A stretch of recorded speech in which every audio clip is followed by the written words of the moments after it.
All right, well, it's time. Great. If you'd like to join us in the Pledge of Allegiance, and welcome. I pledge allegiance to the flag of the United States of America and to the republic for which it stands, one nation, under God, indivisible, with liberty and justice for all. All right, it's wonderful to have you all here.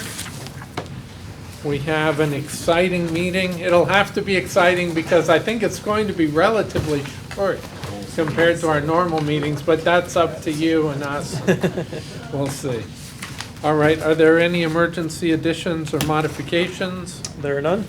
All right, can we have a motion to approve the agenda? I'll move to approve the agenda. I'll second. All in favor? Aye. That's unanimous. Minutes, is there a motion to approve or are there comments? I'll move to approve the minutes from April 17th. Is there a second? Second.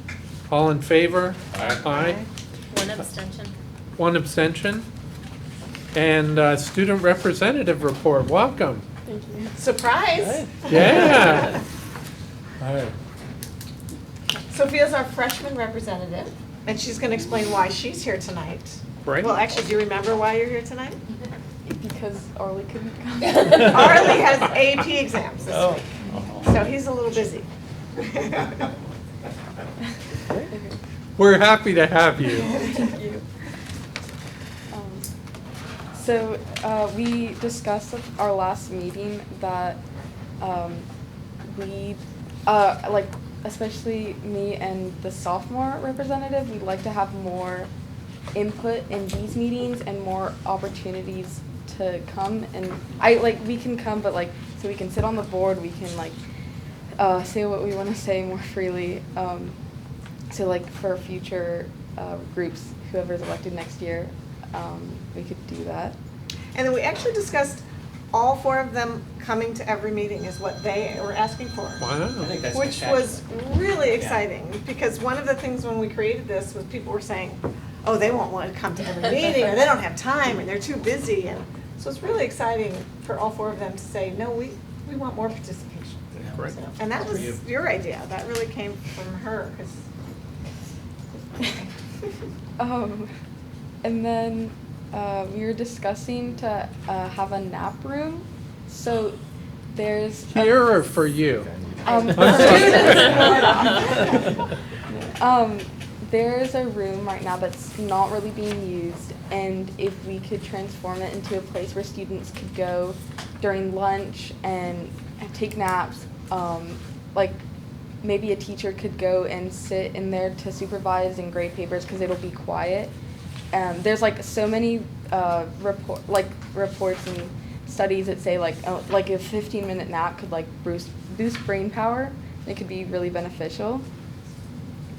So the group talked about too how, especially with exam, final, even if we end up, first just trying it out, offering it during finals week or different ways to, so I think they're gonna go talk to administration about that idea. It's an interesting idea. What would you need in the nap room? I was thinking either cots or hammocks to stop spreading, to not have so many germs. And people could bring their own pillows or blankets. You could have yoga mats. Yeah. Yoga mats would, not as comfortable, but works and portable. And then we were, most of the school doesn't know we exist, so we'd like to. That's how we feel. And that's even worse. They said that they don't even know we exist. That's even worse. We'd like to have the opportunity to go classroom to classroom, or say in the bulletin, there's a school board meeting tonight and they're going to be discussing this topic, and it's at this time, you can go comment on it, and or you can talk to your student representatives and they can say that for you. Because, no one knows we exist. I don't. Yeah.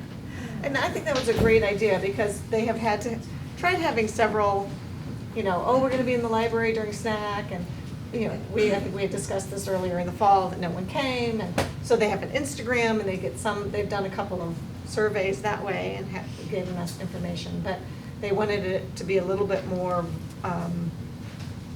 vocal, or. Yeah, you're gonna learn the thing about politics, you have to talk to people about what matters to them, right? And it's like, all of this stuff is interesting, but you're gonna have to frame it in terms of this is gonna affect you, and then suddenly everybody gets interested. But I thought that was a great idea, to have, add it to the bulletin. Yeah. I think maybe even Stella suggested that if it's something really big, that maybe they can work with leadership, because leadership goes into the homeroom classrooms and talks about things. Do they read the bulletin in homeroom? How does that work? No, they go into class it's more for like Spirit Weeks. They'll go in and say, oh, today's Monday, or next week it's Monday and we're having this day for Spirit Week, yeah. But I think it's a great idea, and having more channels of access for the whole student body population and not just who you know would be great. And if it's a regular thing, people get to know who their representatives are and how to access this body. I think that would be excellent.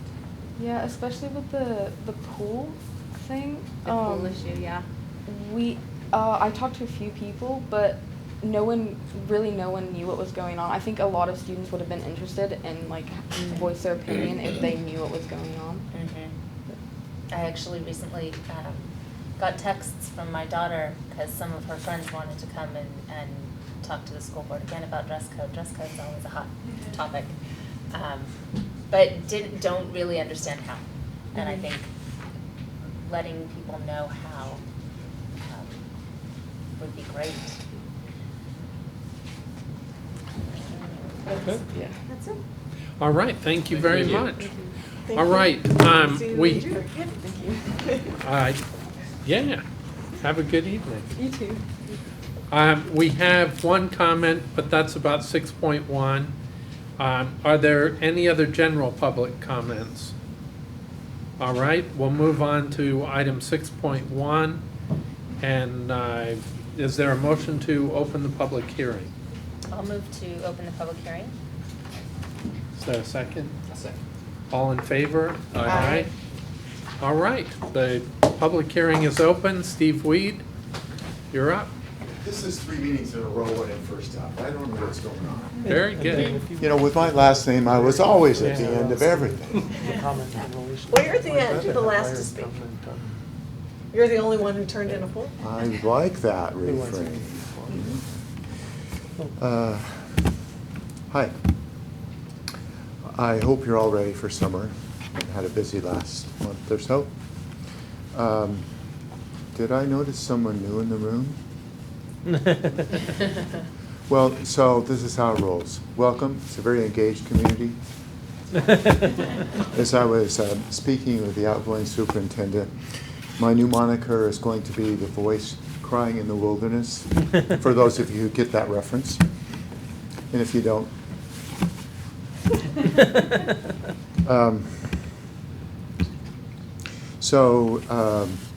regarding 6.1, it seems to have been thrust upon this board to do something with that, and I get that.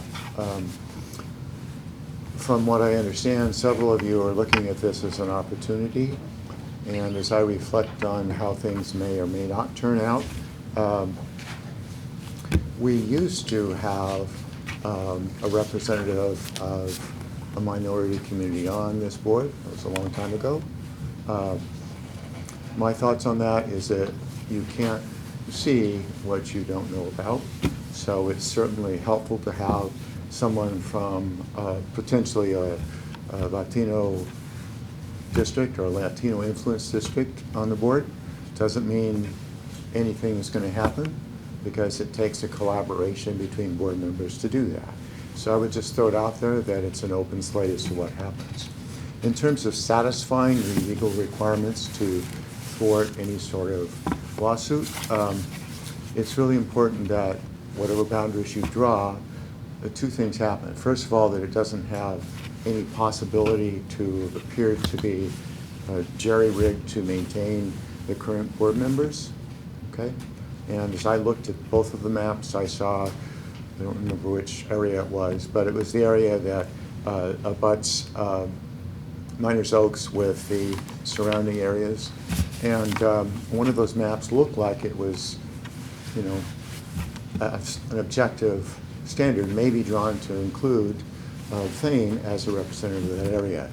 Whether Thane is the representative of that area or not, it's really important to legally make sure it doesn't look like it's kind of massaged to avoid representation. And the second thing is that you have people invariably on this board that are going to overlap on that. Again, it's about collaboration, so it might not be worthwhile in an appropriate fashion to talk about who really wants to continue on the board. It's a tough decision because I know you're all really, really committed, but it would certainly be better to have that discussion before both people throw their hats in the ring to compete for the same area.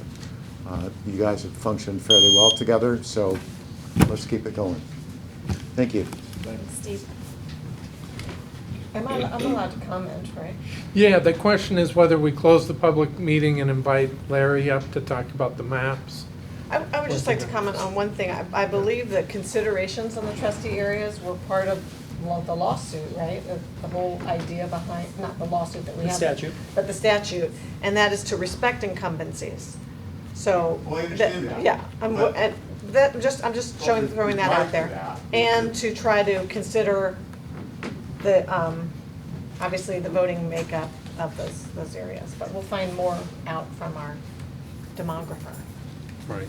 And I guess as long as we're talking about that, I think my concern about minority group representation is my feeling is that the existing at-large group gave minorities a greater chance of being elected than the proposed. Districts. Yeah. So Do we actually have to close the public hearing? Can we keep it open until the end? we can keep it open. We'd like to invite Larry up. So as It was just a question of when you were going to come. We wanted to build some suspense here. So Larry Forshaw with Cooperative Strategies. We appreciate Larry's assistance on this. Just a reminder for our board and for those in the audience, we formally began this process March 13th when the board passed a resolution to initiate looking into this, to analyze the question of whether or not to transition from an at-large trustee model to trustees elected by trustee areas, by districts. We've been using Larry since that date. He's helped us as well as our attorneys in helping craft the path forward in this timeline. He and I have been on the phone a number of times. I've been giving him the feedback from our two public hearings, the first of which was April 8th, second of which was April 17th, both of our board meetings. So he received that feedback. That helped inform his initial map designs. He and I had some iterations back and forth to ultimately bring forward these two scenarios before you today. For the audience knowledge, the board has not actually weighed in on these specific proposals yet. That's what tonight and the next meeting will be for. I had a few people reach out to me asking how board members felt about certain things, and I said, it wasn't actually something that you guys had received yet. So Larry will be going over the two scenarios and talking about how we arrived at these drafts, and again, what the process moving forward will be. We did hold two community forums last week. One was at Myers Oaks on the 1st. We had about 10 people attend, although not all of them were voting age. But Linda Jordan was one of the attendees. Who could vote? Who could vote. Very positive conversation. I think it was really helpful to help explain the process. We held another meeting on Friday, May 3rd.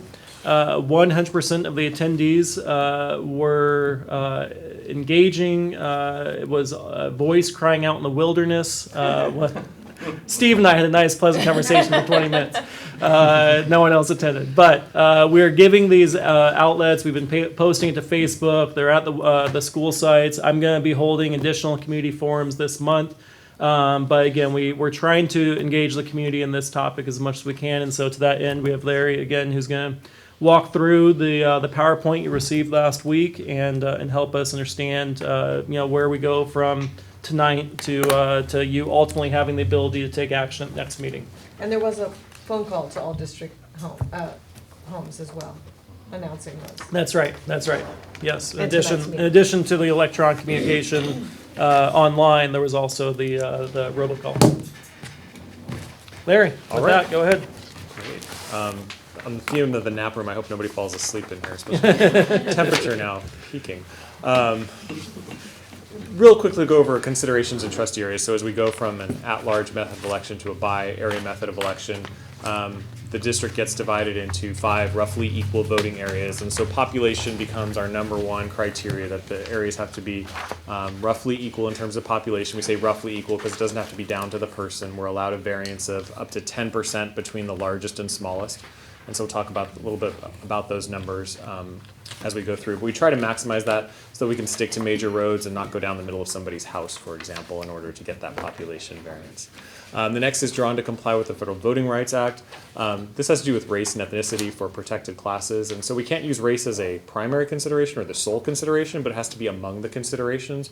And in drawing these areas, we can't do anything that would dilute minority voting abilities. And so what you'll see in these scenarios is a couple of areas in each scenario where the Latino population, which is the largest of the protected classes under the Federal Voting Rights Act, sees some enhanced voter influence within the areas. Now we don't get to a majority or a plurality just based on the size of the population and the way it's distributed, but we get to some increased influence, and so that's viewed as a positive under that particular criteria. The areas have to be compact, which is, you'll see varying degrees of compactness as you look at this based on the population spread and how that works. But the areas have to be contiguous, so we can't start at one part of town, stop, and pick up on the other side. We want to look at keeping communities of interest together where possible. Looking at man-made or geographic features, so try to stick to major roadways, logical boundaries that make sense. Incumbency is an allowable consideration. It can't be the primary driver, but it is allowable as a consideration through this process. Can I stop you there? Sure. There's a difference between allowable and respect incumbency if possible. So my understanding was, based on other comments that I've heard, and I had not independently reviewed it, although I'm a lawyer, was that, in fact, that respecting incumbency was indeed one of the focuses. But it sounds more like, well, you can consider incumbency, but you're not necessarily expected to or Sure. compelled to. In terms of the hierarchy of considerations, I would say that it's definitely below the compliance with the Federal Voting Rights Act. So if we had to divide up a minority community in order to keep incumbents all in their own area, then that would be probably the wrong priority to put them in. But if it comes above, communities of interest or some of those other factors, then I think that's okay. It's kind of like dials on a machine where you can turn some up, turn some down. So you could turn the incumbency completely off and you see what the areas might look like in terms of how they would pair people up. And then the other important thing I think on incumbency is when we talk about it, it's just the ability to run again, or it's not looking at what areas might be favorable for a particular incumbent when we talk about respecting incumbency. So it's really not gerrymandering it so that your particular supporters may be in your particular area. It's just allowing you the opportunity to run again for re-election. I think that's a major difference. I think that's a good point. The other considerations, and I think there were some considerations of discussions at some of the pre-map public hearings about attendance boundaries, especially on the west side schools, and not having them follow exactly the elementary school boundaries for Miners Oaks and Topa Topa. So we did look at that as well. Just some background information in terms of the census, what we're dealing with here. As of 2010, seems kind of strange to talk about that as we're on the verge of the new census in about 12 months. But 21,739 residents, regardless of whether they could vote or not, regardless of age, citizenship status, or anything like that. That's the numerator in our equation. So 5 roughly equal areas of 4,434 people. So again, a population variance of up to 10%, meaning 443 people difference between the largest and smallest areas to stick within our 10%. See total population 76% white, 19.12% Latino, The next largest group would be the 2 or more races, and then the Asian American at 1.76. The next metric over looks at population 18 and over, so if everybody was a citizen, this would be what your voting age population looked like in 2010. Again, you can see we lose about 4,000 and change in terms of people, and the population skews a little bit higher percentage on white versus Latino as well. The other information we look at is citizen voting age population. The census up until now doesn't ask your citizenship status on the 10-year census. That's up for debate right now. But there is something called the American Community Survey, where every year the Census Bureau samples 1% of households in the United States, and they combine that into a 5-year rolling average. So the most recent one is 2013 to 2017. So that's an estimate of your citizen voting age population, so everybody who's a citizen of the United States and 18 and over who could potentially register to vote. So we look at this to see what kind of voting strength, voting abilities we are able to create. So you can see here the white population just over 82%, the Latino population just a hair short of 14%, Asian American at 1.2, 2 or more at 2.15. The map that's a little bit hard to see is attempting to highlight those areas where you may see some increased percentages of Latino citizen voting age population. And so you see some concentrations. I'll warn you that the larger those blocks are, the fewer the people that are actually in them. So you might see that red serpentine looking one right off the 150. There might be 2 people in it, and one of them is Latino, so that's why it's 50% or more. That's just the kind of the example there. So the smaller blocks in the center of town are where your people are. And so you see some areas on the west side where you have a little bit more of a concentration of Latino citizen voting age population, and you'll see on the scenarios where those areas get created that give it a couple percentage point bumps over the district average. Again, nothing dramatically larger, not a majority area by far. Within Ventura County, the closest we've been able to is in Moore Park, for example. There's a very concentrated Latino neighborhood in the center of what is downtown Moore Park, and that was 56% or so Latino citizen voting age population, even though the district as a whole was about 20% on CVAP, citizen voting age population. So there are times where it can be in that range and still create a majority, but not in this particular case, given how spread out the community is as well. Can I ask before you go further, Sure. the census, are these maps gonna be redrawn every 10 years if the 2020 census data? So after the 2020 census, that data will come out in 2021. And what you'll be required to do is look to see if the areas as they're drawn still fall within that population variance or not. If they're still within that 10%, then those maps can still be used. If they're outside the 10%, then you can look at adjustments to bring it into compliance. So it's not a wholesale start from scratch. It's just moving the lines over, hopefully not too much. Population-wise, you've probably been pretty stable here, not a lot of growth. And so as long as all the areas are kind of doing the same thing, then there shouldn't be a need for change, too much change. If we find that it's not working as hoped, what are the regulations about changing maps, even if there's not a change in demographics? It's not working as hoped. I guess the district could change the maps at any time it chose to do so. The California Voting Rights Act doesn't really speak to a result in terms of candidates or people that would get elected. It just really speaks to the process. So as long as you're going to a by-area method of election, it's in compliance with the California Voting Rights Act. But if you decide the areas they don't fit, they're not representative of the district, then you certainly can change them when you feel that opportunity. So with all that information, we've developed these 2 scenarios. So scenario 1 that you see in front of you. Both scenarios, area 1's in yellow, 2 is green, 3 is red, 4 is blue, 5 is purple.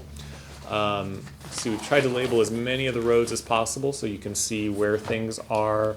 We've put the school site flags there so you can see which school sites are in which areas.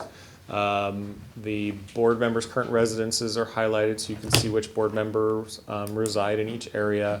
If you look on the legend to the lower right, you'll see a year after each trustee area. So you'll see that areas 1, 3, and 5 in both scenarios are up for election in 2022.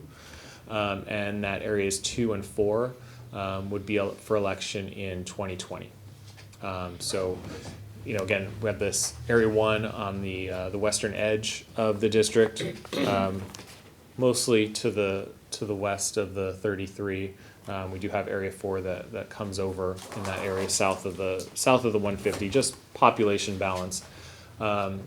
Area 2 kind of in that northern part of the west side, crossing over the 33 there. Area 3 then kind of on both sides of Signal Street, north of Main Street. Area 4 being the southern part of town into the kind of less inhabited areas. And then Area 5 is everything else. But it's the more rural parts of the district. And that's why it's so large. We just needed to work hard to get all 4,400 people within one area. Hopefully trying to keep communities that make sense together, communities that don't make sense not together. But that's kind of the general lay of the land. We have an eye-numbing page of numbers here. But what you do see is areas 1 and 2. And again, remember that's the yellow and green areas where we see the Latino citizen voting age population above the district average. So try not to blind anybody with this. So you can see that number 18.59 in Area 1 and 15.25 in Area 2. The district average was, again, 13.99%. So we're creating one area with 4.5 percentage points increased influence over the district average. Another area with a little over a percentage point increased influence. And the other areas you see are below the district average because the Latino population is a little bit more concentrated in the western side of the district. The total population variance on this scenario, incidentally, is just over 4%. So we're within the legal limits there. And this one is on the lower side of the two scenarios. The other one is about 8% that you'll see there. The other thing that I know was discussed is some additional demographic data that the board and community were interested in seeing. So we have estimated household income for each of the areas broken down into $25,000 a year increments. What I did kind of to break this up in my head was to look at 0 to 50 to see what percent is 0 to 50 in each of those areas. So in the areas 1 and 2 were at 38 and 37% respectively at under $50,000 annual household income. And then areas 3, 4, and 5 are 28, 28, and 24. So you see a little bit more concentration on the areas 1 and 2, suggesting we've got areas that are a little more similar together. And then areas 3, 4, and 5, again, are trend a little bit higher in household income, area 5 and 4 especially. So that's one way of looking at it. In terms of voter turnout, I think that was another question. We know it's how many people live in that area, how many people might be registered to vote, but how many actually showed up. And looking at the November election, it's pretty similar, a little bit higher of a turnout in areas 4 and 5 by a couple of percentage points, but overall a high interest election in November of 2018. So pretty good turnout across the board in all 5 areas. Yay, Ojai. So that's scenario 1. Scenario 2. Very real quick, before we go to scenario 2, so you and I talked about the way in which exactly these maps get, the way that you put them together, and some of the restrictions you have when it comes down to the census block. Sure. Can you just explain that? Because it's not as easy as if we wanted to, shift something by 3 houses. That it's hard to get information, especially on on that sub block level. So maybe I'll just flip back to this map here because it's easy to explain because you can see the census blocks. Those are the different colored blocks. And the easiest way for me to explain them is pretend like I'm talking to my 10-year-old boy. So they're Lego blocks that we have to deal with in this process. We build trustee areas kind of like you have Lego blocks. And each Lego block has a certain number of people in it. And those are how we know how many people are going to be in our whole trustee area when we add all those Lego blocks together. And so they're not always drawn the most advantageous way for us here in Ojai as they were when somebody drew them in Washington from the Census Bureau perspective. And so you'll see sometimes they'll cross major roads, they'll start on one side and get real skinny and then loop around and grow again. And so we can't break the Lego blocks. We can't kind of break them in half and use them as a piece we might want to use, just like you can't do it when you're building that Star Wars set. And so that's because we won't know how many people are on each side of the Lego block. And so with the same with census blocks is we have to keep them together.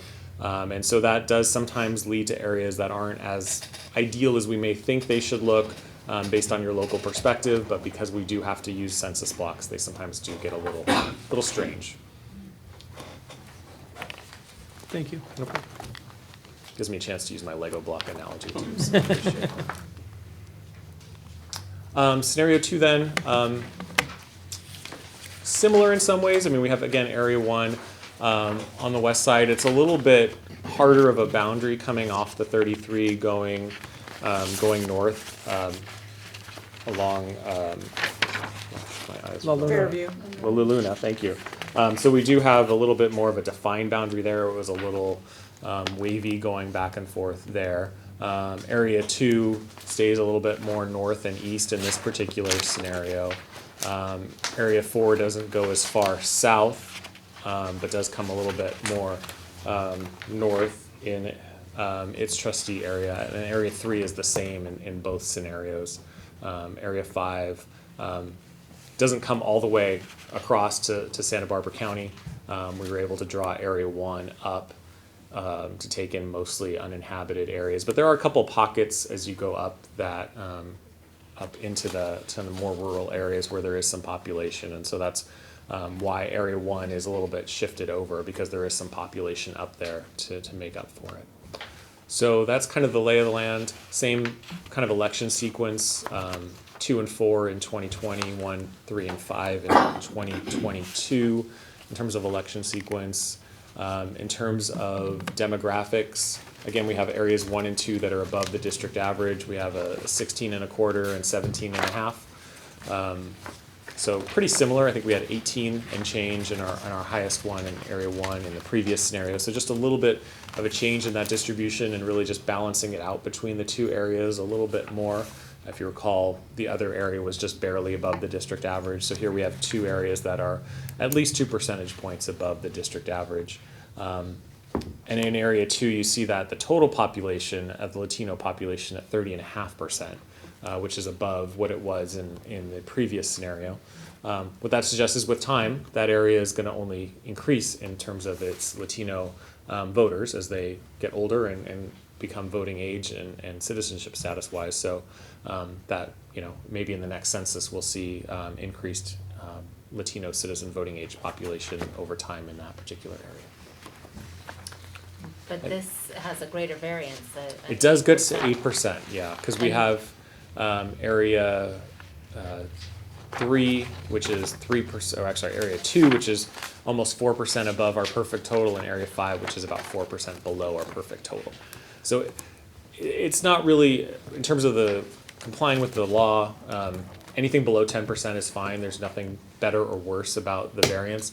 The only thing you could argue about the variance is, well, does this mean that there might be more changes to this map come the census, next census? And it really just comes down to, do we think that Area 5 in this particular scenario, did it get any smaller? And Area 2, did it get any larger? And that's kind of speculative over the last 10 years. Again, not a lot of, if any, residential development. It's just a matter of population shifts and areas where you've gained and lost. Sometimes student population is an example of where you might have gained and lost total population, because if a family with kids moves out, then there's only maybe a single or married couple that takes their place. But there's a chance that this Area 5 will have shrunk. It could have gotten. gotten. Fire. That's We true. lost That's a good number of point. families. So there may be areas where we have to reach in more into the core of town to get more population. You may have to reach into that northern part of Area 1 in this particular scenario to get that population, and then move the line between 1 and 2 to kind of balance it out. These things are just, as one area declines, then another area has to grow, and it just becomes a circle of grabbing from one and taking from another to make it all balance. It seems like this scenario has the more likelihood of needing to be revised after the census, but also gives us a larger Hispanic demographic. It as gives a you block. two areas that are a little bit higher in terms of that population, as opposed to one area where it's higher. Actually, if you add those areas, they're both one's 33.84 and the other one's 33.8. I just did that. It actually it looks like it's a lot different, but when you add them together, you're still getting, I guess you're saying they're You're different blocks. So. Yeah, yeah. Yeah, I mean, this one I would just say maybe a little bit cleaner in terms of understanding where the dividing line is between areas 1 and 2 and 4. As you see, just kind of that straight line. We don't have anything crossing the 33 south of Main Street. Yeah, kind of. Sometimes you just have to see them up, Yeah. on a And the next side by strange angles on the right side of the blue area 4, those are because of those blocks, those census blocks? Yeah, probably? there's where the golf course is. It's a strange census block area, but there are a couple of those housing communities just on the east side of the golf course, and that's where we're gaining some of the population into Area 5. If we had kind of left it squared off and put those into Area 4, then we wouldn't have enough folks in Area 5. It would be even less. And then if we try to take some more into 5 from 4. That census block with the golf course comes really far over and takes in too much population, and I forget, it may even cross the 150 at some point. So it's just, it's a little squirrely, that particular census block. But those are the same in both scenarios. right? Yeah, that dividing line, just because we needed to find as much population to get into Area 5 as possible. Oh, And except Kevin, as good you go luck farther walking your down. district, going door It's to door, different. you've got quite the territory there. In the past, I've brought a compass. And just to highlight the other demographic numbers there, let me check my math, because see a little bit different of a distribution. We see areas 1, 2, and 3 similar in that if you look at 50,000 and under household income, 34, 42, and 38%. So area 2 having the highest percentage below 50,000 at 42%, and then areas 4 and 5 at 25 and 30% respectively. So a little bit different distribution there in terms of having those 3 areas with the household income data. Just looking, if you compare it, the highest area was area 1 in terms of below 50,000 at 38%. So in this one we have the highest area 2 at 42% below 50,000 annual household income. So a little bit more concentration there in area 2 of lower household income on average. But again, it's just by a couple percentage points, nothing huge swings there. Pretty similar on voter information in terms of turnout numbers, just a little bit higher in areas 4 and 5, but still very high percentage turnouts for the November election. So I think that is the end of what I had. Be happy to take any questions, or if you want to open it back up for public comments as well. My question is very general. You're used to drawing these kinds of maps. What do you think?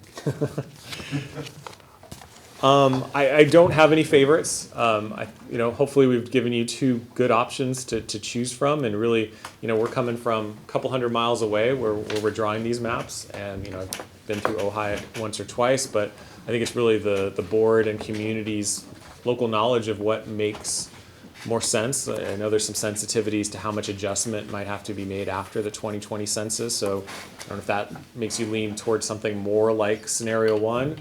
Some people may like the cleaner lines on the west side for scenario 2, and that could sway you.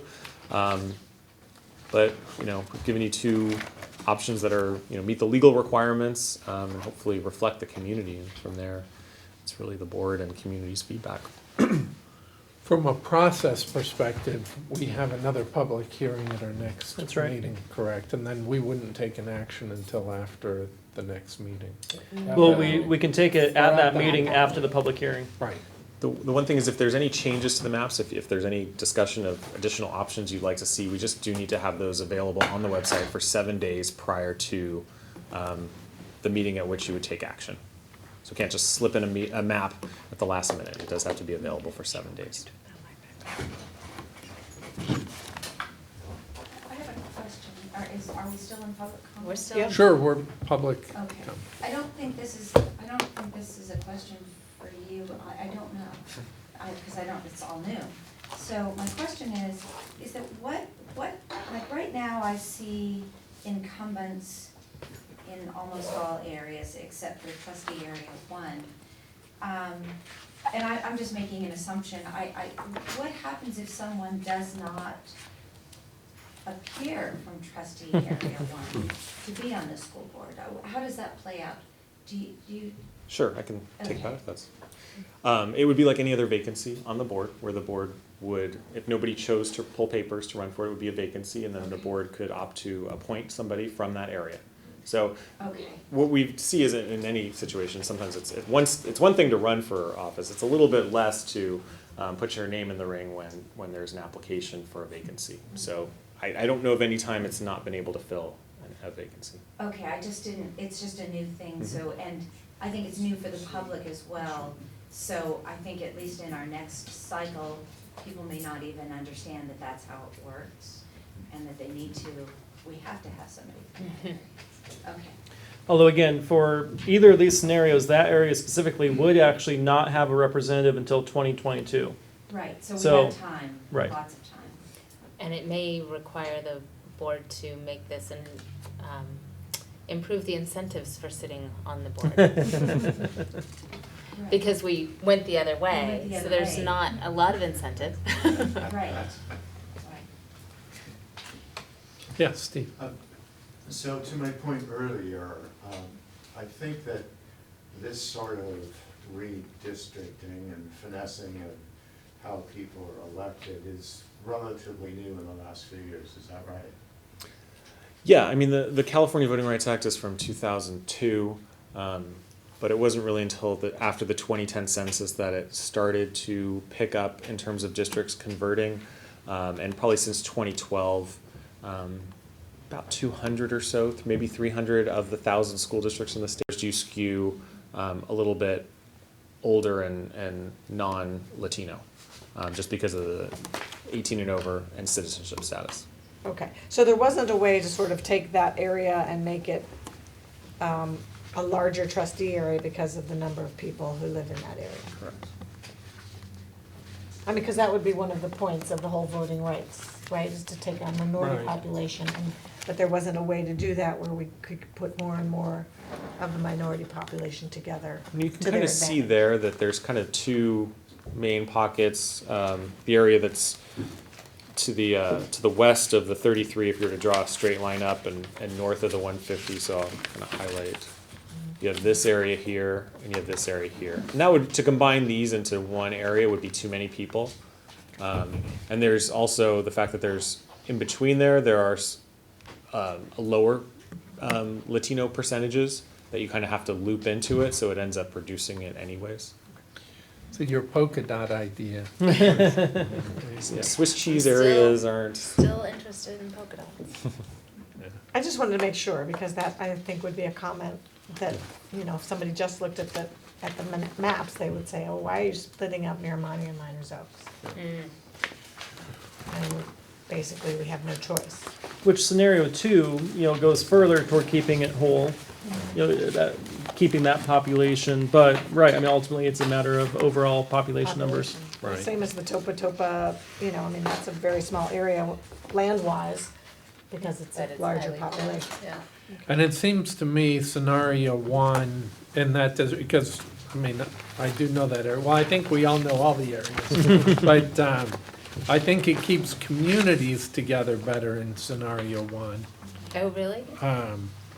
Well, because you have like a Miners Oaks community and you have the Arbolata community.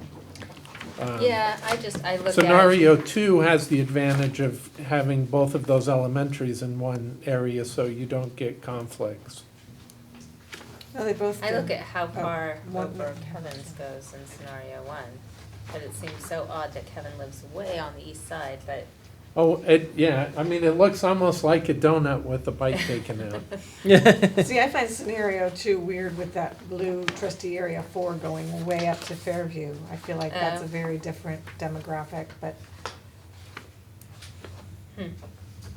so I guess there's advantages and disadvantages.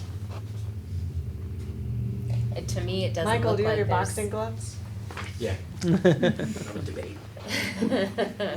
Well, that was the sad part, because every scenario, No, I mean, I'm excited to Yeah. hopefully have a representative from the west side. I don't know that we, no, I Yeah. meant the area that you two are in. I know, but I mean, Right, yeah, Yeah, yes, it's you hard would to lose avoid one of that. us, but It's like, yeah. right, there would be hopefully an advantage. right.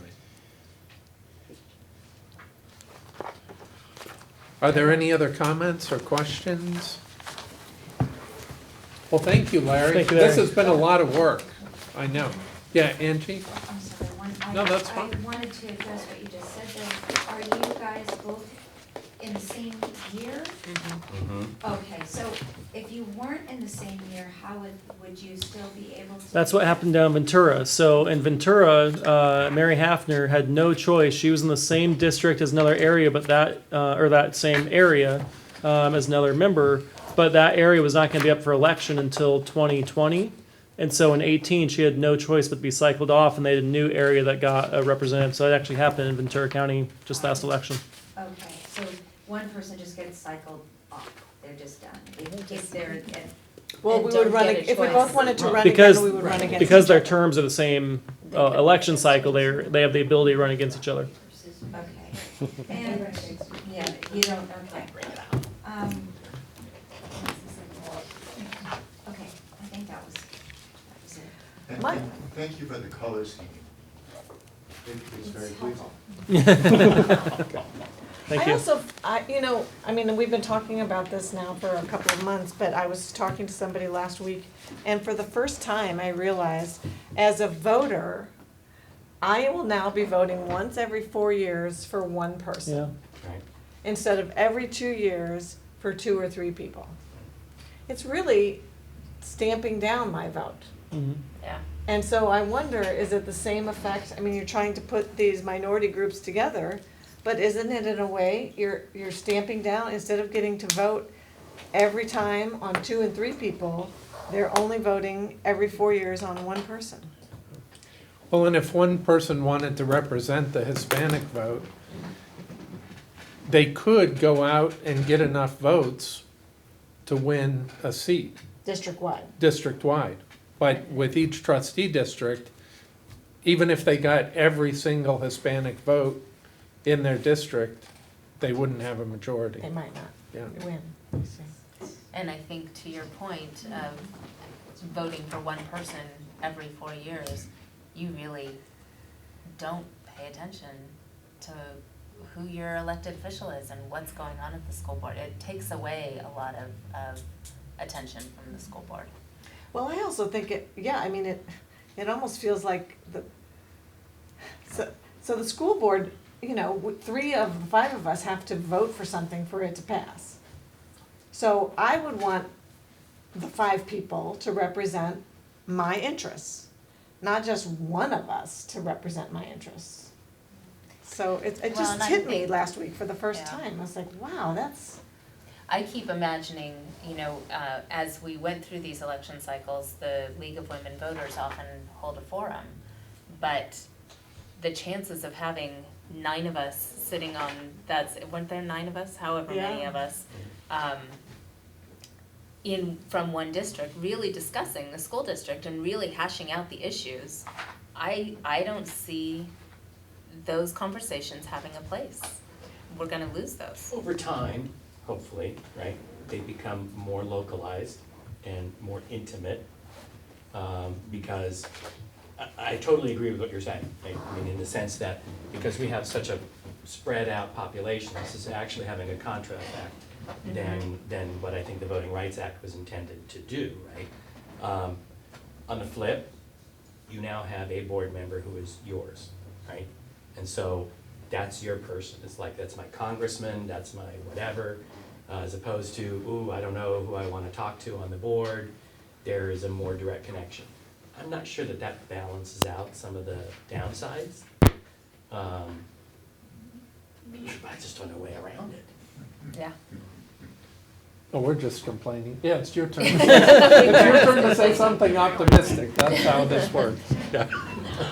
Well, I will say something optimistic. I mean, I don't know, I mean, that's how representative democracy is in much of the country. I mean, if you would have gone from representatives in the House of Representatives in a district basis from everyone in California basis, you would have said the same thing. It's like, well, I used to be able to choose all the people that I wanted, and now I can just choose in my little area. But I don't know that it would change any. I think you'll still have multiple people running.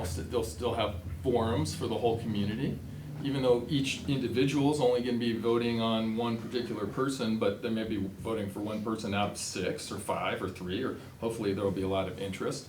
And I have to say, because you brought it up, when I've said it before, when we had the process, when Thane was chosen, when Steve Fields left the board and there was a vacancy and the board just chose, like 20 people, 20 really qualified people came from the community, all just saying, like, I'll do it. And I just imagine that with, like now on the west side, the knowledge that there will be a person from the west side, I'm optimistic that there will be people coming forward who never thought of doing it before. And maybe even to some extent feeling like it's always been this little sort of thing of like a central Ojai thing, even though, and I'm sure we've all had that experience. I've had the experience of telling people, like when I was running, I had people say, I live out there. I don't vote. I'm like, no, it's school district, not city. So people, intuitively don't always know that the school district is much bigger than the city, and now there'll be a pin in it, right? I didn't have anything to say, but that's it. Good job. Well, yeah, that was your duty there. That was good. Thanks. All right, if there are no other comments, thank you, Larry, and we'll move on to. I'll move to close the public hearing. Oh, yes. I'll second. All in favor? Aye. Aye. That was unanimous. Moving to 7.1.1. This is our annual certificate roll-up. This is, as you guys know, our staff are on a step and column salary schedule, and so this is just to move them to the next step or column next year based on education and longevity in the district. Great. Do we have a motion to approve? Are there any questions? I'll move to approve. I'll second. All in favor? Aye. Aye. I think that's unanimous. 7.1.2. What's that? Sorry, no, I'm looking at the wrong thing. It says roll call vote, but it's 7.1.2. Right. Which we're about to do. Right. I was jumping ahead.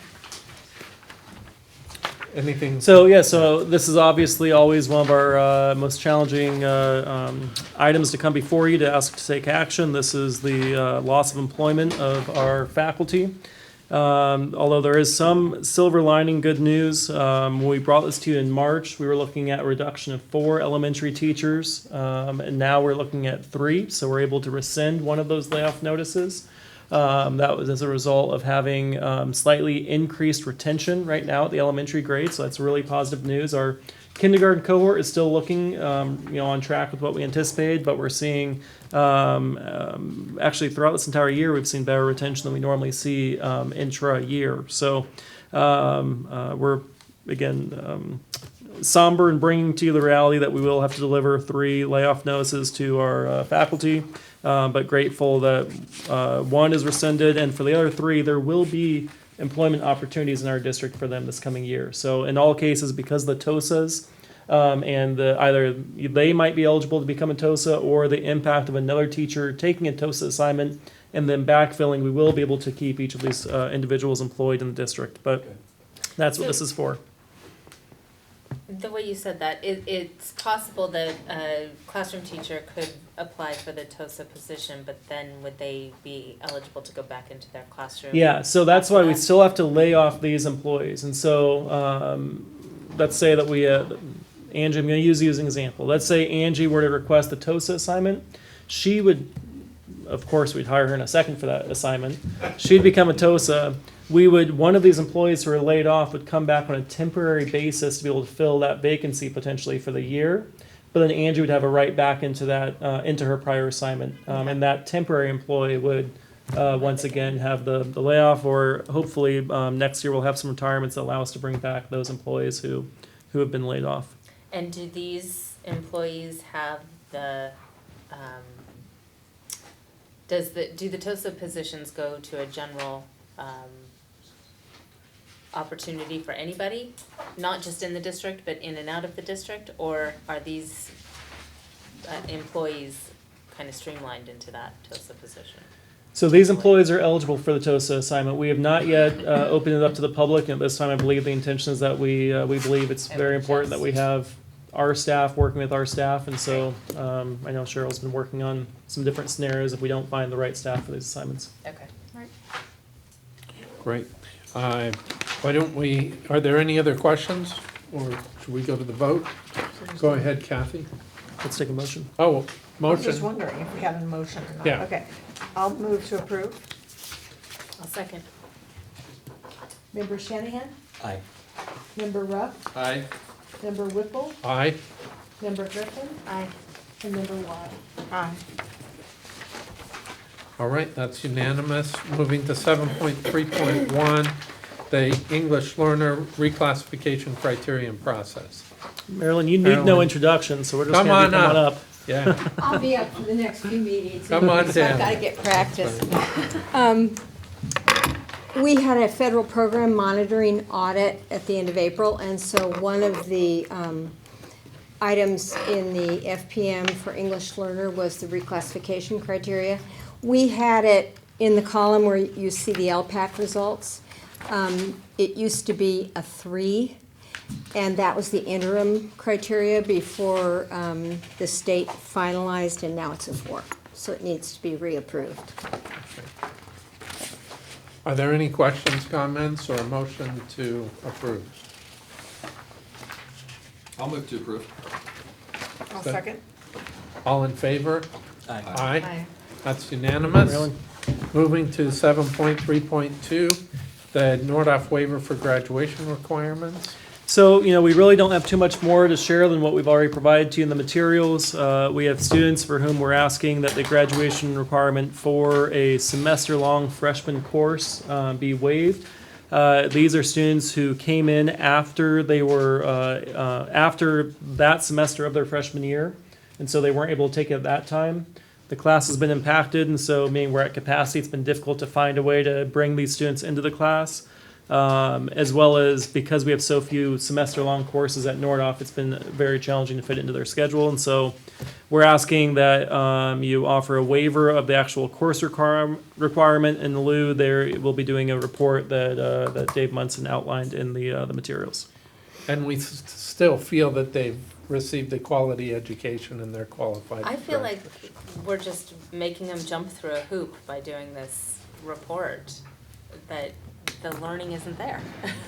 Well, they Personally. Just, to be clear though, they do engage in the curriculum in their sophomore, junior, and senior year. They take the semester course as freshmen. The 10-year plan is a big part of that freshman year, but they revisit that plan as sophomores and juniors and seniors and continue to talk about it. So the they plan need is the not plan. totally disengaged from, they have had content related to the Right. plan. But I think the point is, and I kind of agree, making them write a report Yeah. about it at this point I seems a in little favor of punitive. just the Yeah. waiver. It doesn't seem like there's extra learning that happens by doing this report. It just seems like a hoop we're forcing kids to jump through. Fair enough. So I had a question about this, because this, I should have asked it earlier, but it fell out of my head.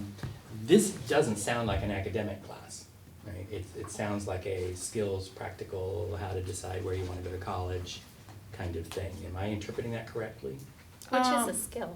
Yeah, it's well, and Right, it is skill a as opposed to, it is a college course. Actually, they do receive college credit for it. It's a dual enrolled course. it is. But yeah, it's very much intended to be a life planning sort of course.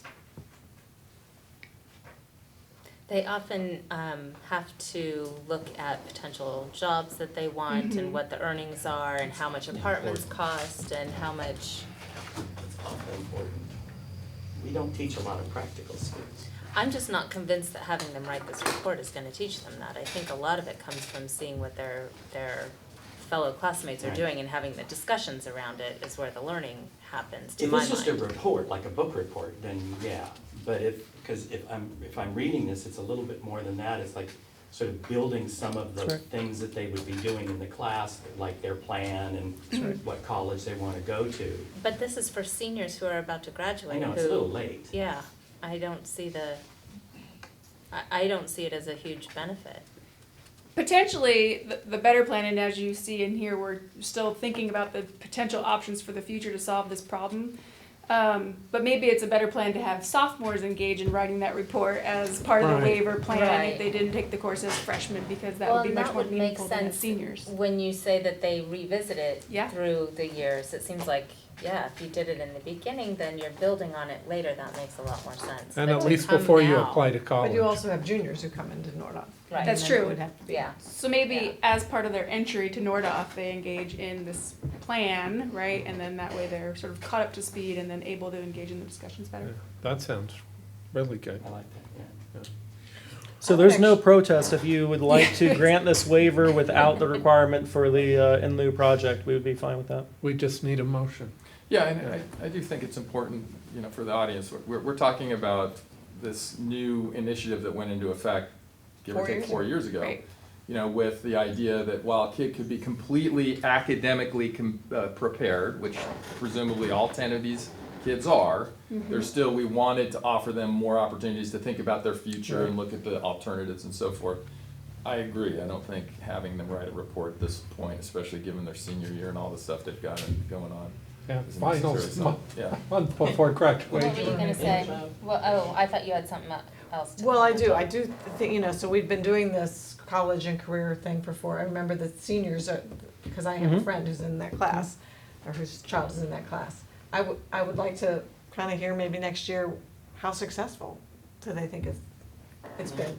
We've had a graduating class now, go from freshman year It's too bad on. Stella's not here to talk to us about Yeah, I would how like it to hear what's for her. when you say successful, I think it needs to come from students. That would be my desire, is to hear how they've engaged with it. Because I know Survey? from my own kids' perspective, they didn't engage very well. Although it's tough because you don't have anything to compare it with. Right, which is why I'm saying, Whether you you know. took it or you didn't take it, you don't know. Well, what it's no, like. it was the, you can really have a lot of fun with these. Well, I'm gonna do this crazy thing over here, and I'm gonna do this crazy, which doesn't help you with any reality at all. Unless you're gonna spend your whole life doing crazy. You know, maybe that's the lesson I should. Well, it's, I don't know, there's some, you know, it's creativity, it's thought, I don't know. This is the place for that, right? All So I right. would move to accept these waivers without the needed hoop to jump through. Is there a second? I'll second Is that. that well written? Is that officially, Well, You can change the wording on that. all we're actually asking is that you Is the grant the waiver, and then you're also giving us guidance not to require them to do something else. But the only actual action item for you guys to take action on is Fair not enough. You is can to skip grant the the waiver. hoop. Yeah. Right. Did you second, Kevin? Oh, Did I hear I a did. There was a second. All in favor? Aye. Aye. That's Thank you. unanimous.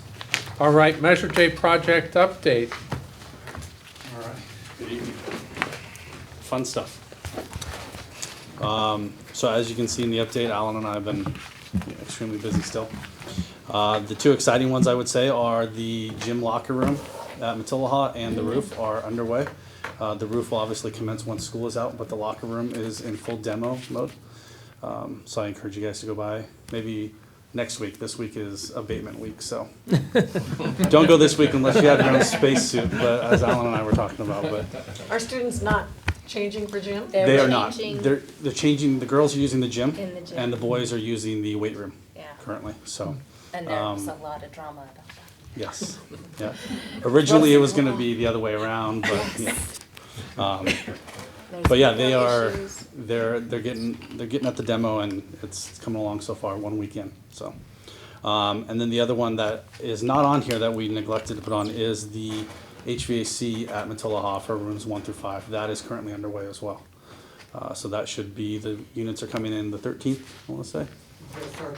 Units arrive on Of the 10th, so. But they're clearing the area, pouring the pads, getting everything ready, so. There's some work definitely being done at Matilaha right now.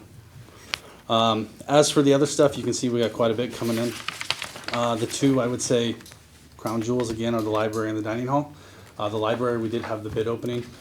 As you can see in the update, they did come back a little higher, so we're doing a little recon a little value engineering with some of the contractors and whatnot. So we hope to have some of those answers shortly, and we're actually probably going to go out and rebid it.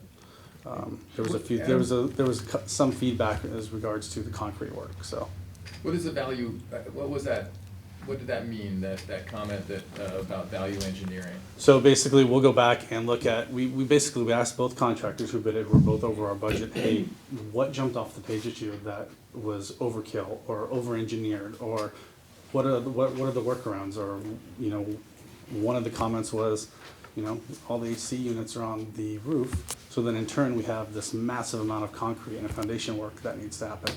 So R&T is working with us, as well as, like I said, the two contractors, and so figuring out a couple cheaper routes without, you know, jeopardizing the design or anything. So And without jeopardizing the bidding process, is there any, should we know, like, the extent of the overbidding, or how much higher than we had allocated? It's approaching $1 million higher. yeah, Wow.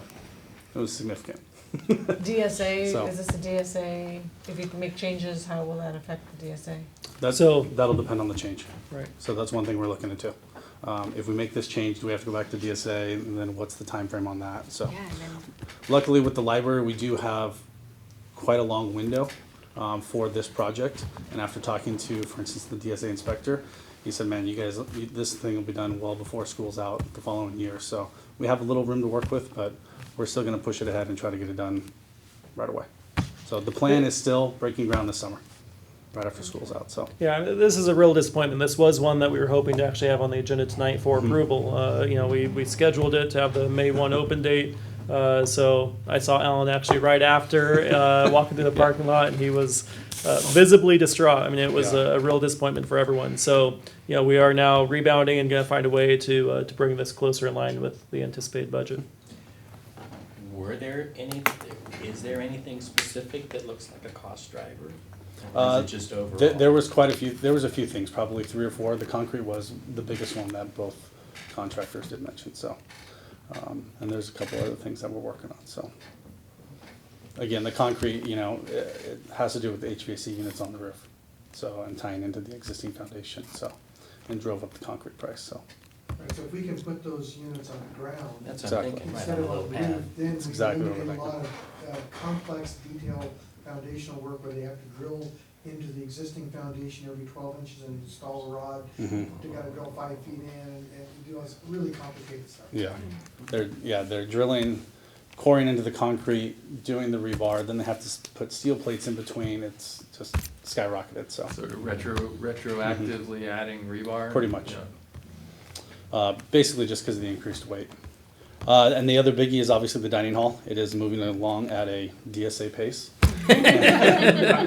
And, but we did have the delay actually was able to, we got some good news. Casitas Municipal Water District is actually planning on doing a whole new fire line out in El Paseo, a new 8-inch line. So one of the issues was we were asking a waiver for the fire line from the fire department, and DSA was kind of balking at it, even though the fire department said yes. So we're actually meeting with Casitas tomorrow, and they are putting in the new line event this summer, it sounds like. And they've asked for our input as to where we actually want the hydrant on campus. Perfect. Nice. So it's kind of worked out pretty well, so. And then as you can see, we've got quite a few formal and informal bids open. So Alan and I anticipate coming to you next month with a whole litany of contracts, so. That's All right, and this time only one, the shade structure at Maryland. exactly, yes. So that's it, that's all I have for the update. Any questions? The contracts that, you know, like this shade structure, I had no issue, you know, with it. Are they generally generated by the third party, the contractor, or? Not, They're not all the same as far as I can. no, this one's actually a piggyback bid Yeah. from Fullerton. Uh-huh. And when we were looking at, for this project, when we were looking at all the, getting bids from different contractors and different shade companies, this one actually came up, and everybody buys from this company and then resells them. And when we asked, we gave Maggie Rogers the piggyback, the Fullerton contract, and she went out and reached out to a number of districts, and everybody said, oh yeah, we're using the Fullerton to piggyback. Okay. So So would we normally, Andy, how do we generate contracts? So the typical contract's coming from us. We're the ones that create it, and we're using what comes to us from VCS SFA as our standard template. Cool. And typically we would go out to bid something, but when we're able to tap into, obviously Fullerton has larger buying power, and it's something that has been state approved as a publicly bid out process, and so we're able to piggyback just on the pricing that they were able to get. As Adam said, many other districts have done the same. And then also this has a benefit of being pre-DSA approved actual structures, and so that also streamlines this. So We actually already have a DSA appointment on June 18th for this. Wow. So it goes a little quicker. Ideally. Right. All right, any other questions, or do we have a motion to approve the shade structure? I'll move to approve the shade structure. I'll second. All in favor? Aye. That's unanimous. Thank you. thank you guys. Thank you Thank very you. much. Andy, this is unrelated and Yes. doesn't need to come necessarily to the board, but before I forget. Yeah. When he talked about the AC units in rooms 1 through 5 at Matillo, Yeah. can I find out how big those rooms are? I had a teacher comment like, wow, those rooms are a lot smaller than our current 6th grade classrooms. The rooms at Matillo High? Yeah, 1 through 5. Do you know, are those Yeah, smaller well, rooms? Room 5 is about twice, most of them are 600 to 700 square feet. Oh, really? So there might be a Standard room need is for- often 960, so those there are might be smaller. a need for a 640 and storage unit or 740 something there? What I What's don't that? know. We might end up finding we need a storage unit for, the teacher, where they normally have their cabinets full of stuff and their file, I don't know. It's just if a room is 250 square feet smaller than what they've been teaching in, there's multiple subjects. We can take a look at that, certainly. All right, thank you. Thank I mean, you. rather think about it now than Right. August 30th. Certainly. 7.5.1, the second reading of the board policies, and Andy, you had some comments. Yeah, so at your request, we had not reprint everything a second time. Instead, what we've done is incorporate your comments and list the policies that remain. You will note, though, that there are two items that are still on this agenda item. AR 5141.32, health screenings for school entry. This is one of the items that has a lot of optional language, and so you actually had said for us just to maintain the current policy without this update. We are asking that you do actually adopt the update because there was some new processing dates. Our current language says that we have to have it done by December 31st. The new language says July 1, and so the new language doesn't hurt us. It actually helps give us a little more time, and again, it's nothing else substantive. And then the last one is the very last item listed, board bylaw 9310. Board policies. This one we're recommending that you still keep as an item for update today because it actually incorporates, the prior language is pre-LCAP, and so this incorporates some LCAP language that's appropriate. So everything else is based on the feedback you received, but again, we have maintained these two items which were previously in your materials last meeting, but it's not, it was not your request. Initially, your request was to remove them. Are there any comments, questions, or a motion to approve? I'll move to approve. All in favor? Aye. Aye, that's unanimous. 7.5.2, these are policy updates as required by, again, the federal program monitoring. Is there anything to say here, or? No. Okay, Do- It's just we another need them item for updated. FPM. right, and we have very little And choice. we'll have more next meeting. Okay, great. Is there a motion to approve? I'll move to approve. I'll second. All in favor? Aye. Aye, unanimous. And the next two items are suggestions from our soon-to-be superintendent, Tiffany Morse.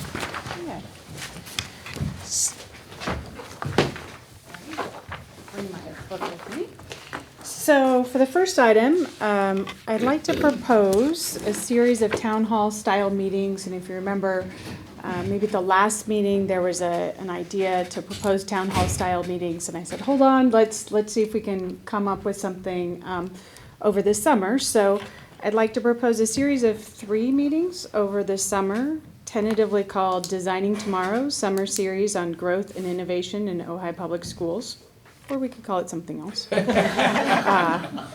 idea would be that we would listen, learn together, explore with the community some ideas that they have around growth and innovation.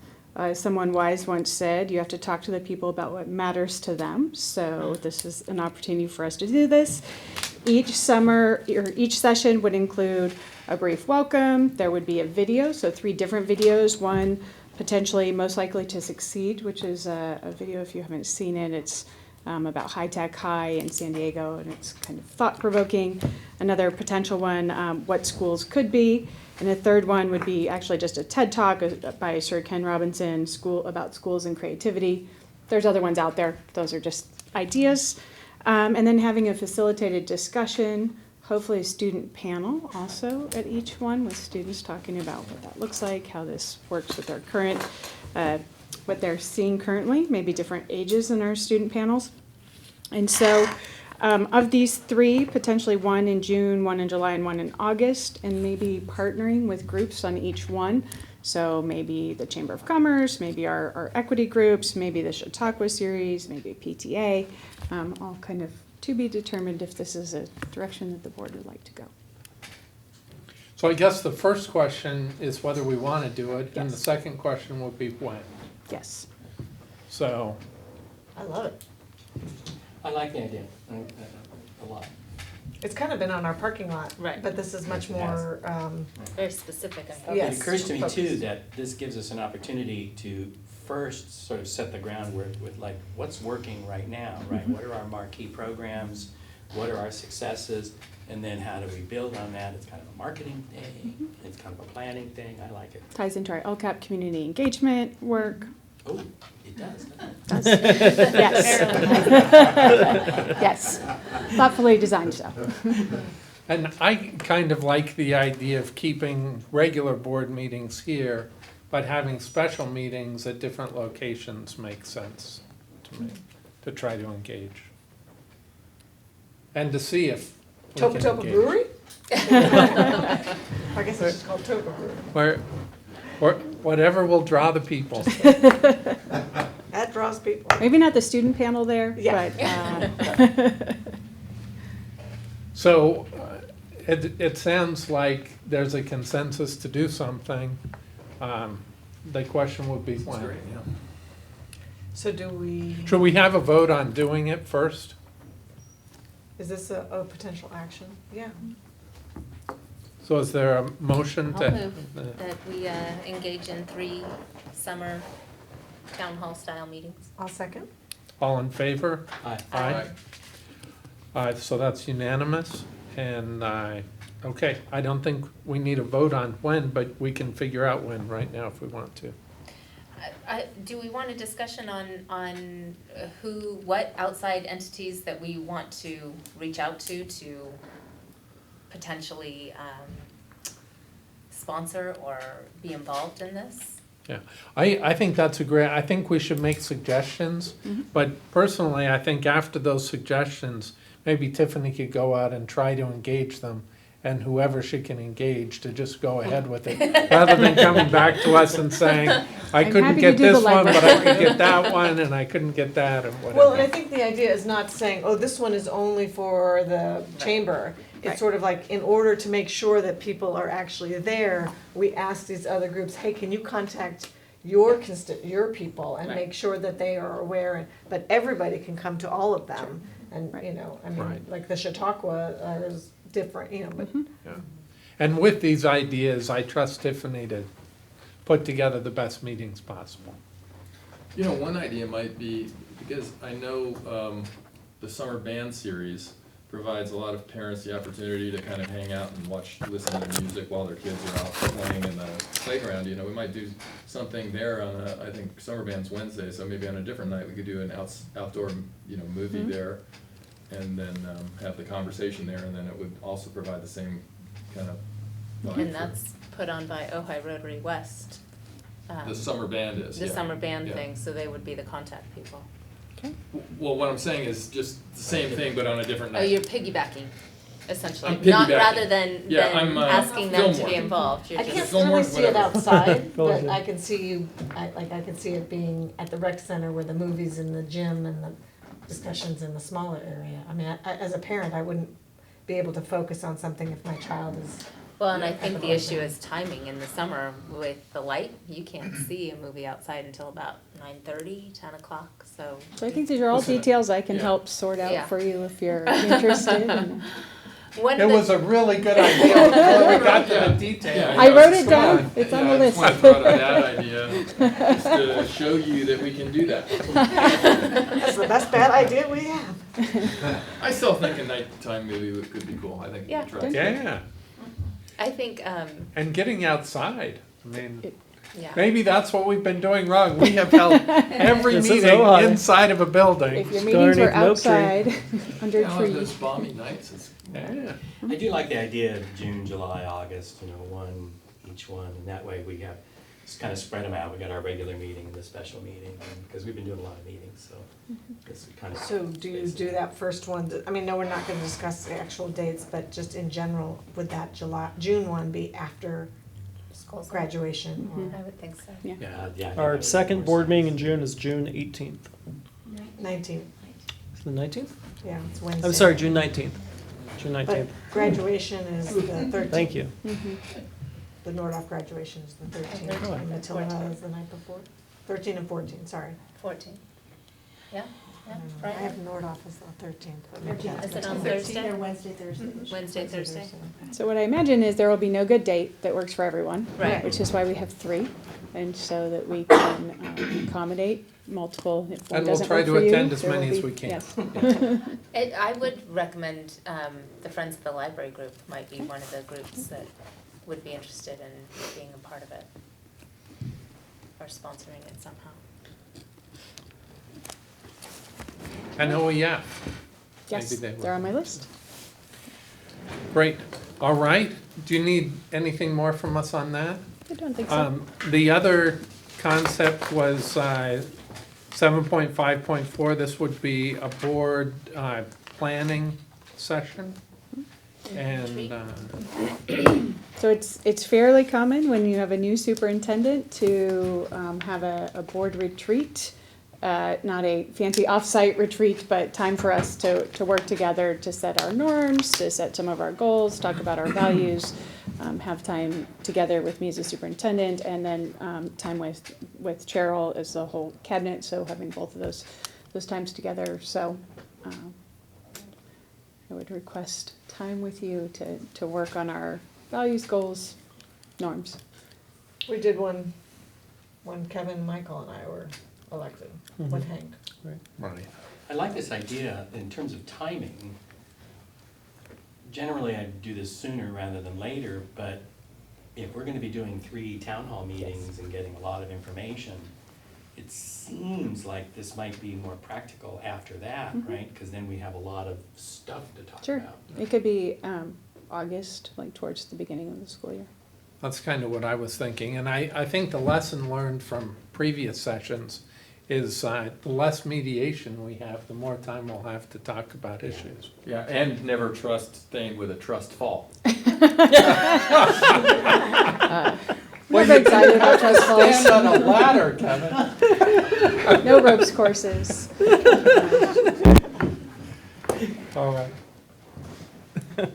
Just kidding, we didn't do trust fall. And there was no ladder. There's no liability. But I agree, I think later August would. Yeah. Okay, I'll move to approve having a board retreat. I'll second. All in favor? Aye. Aye. That's unanimous. Great, thank you. You're off to a very successful start. Excellent. Haven't even started yet, and look at that. All right, thank you very much. All right, superintendent's report. I've got nothing tonight. All right. Board member reports? Well, I have to say, Andy had kind of targeted an hour for this meeting, and I've wholly failed. We're at an hour and a half, which isn't bad, right? But anyway, any thing from board members?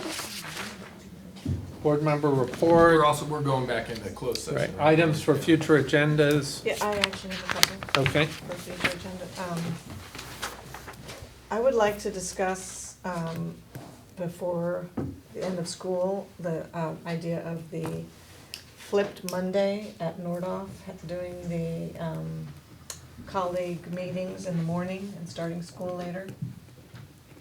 Okay. We had talked about it when we did the late start school as an option.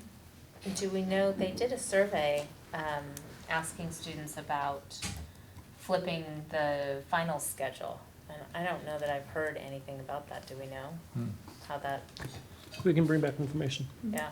It's interesting, there was an article, I didn't read it, but today something hit that was like, kid not focused, blah, blah, blah, maybe he should be starting school later, another article on that subject.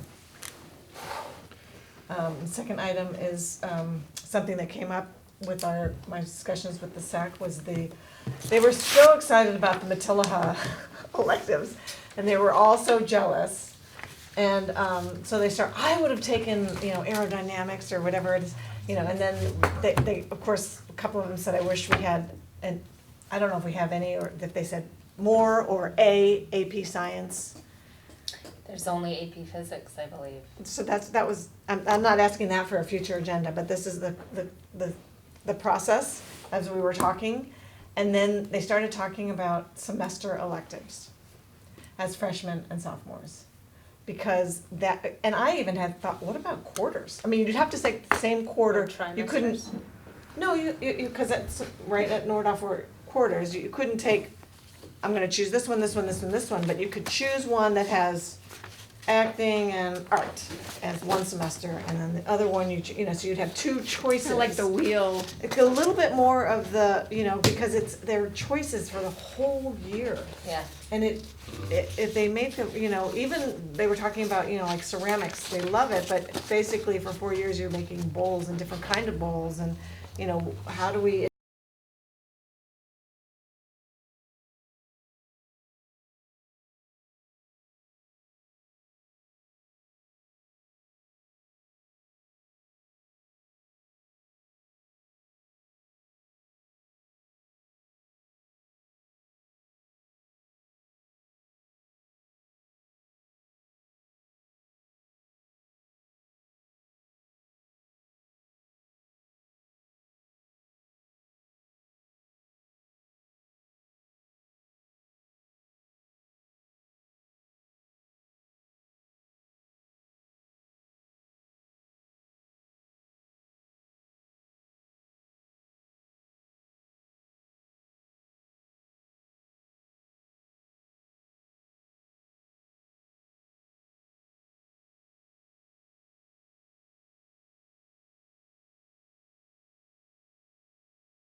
advance that particular item, like you advance, they gave me a perfect example, art.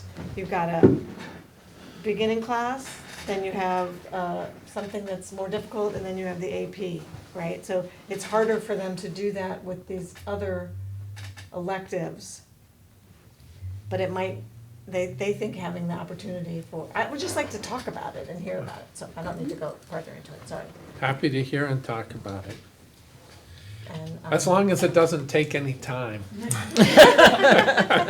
And if we're not going to be going digital, I hope to eventually go digital, but maybe two-sided papers? We were talking about that after I woke up at 1 in the morning, mortified that I'd made the error. Kathy said, we can go double-sided too, so we're gonna do double-sided.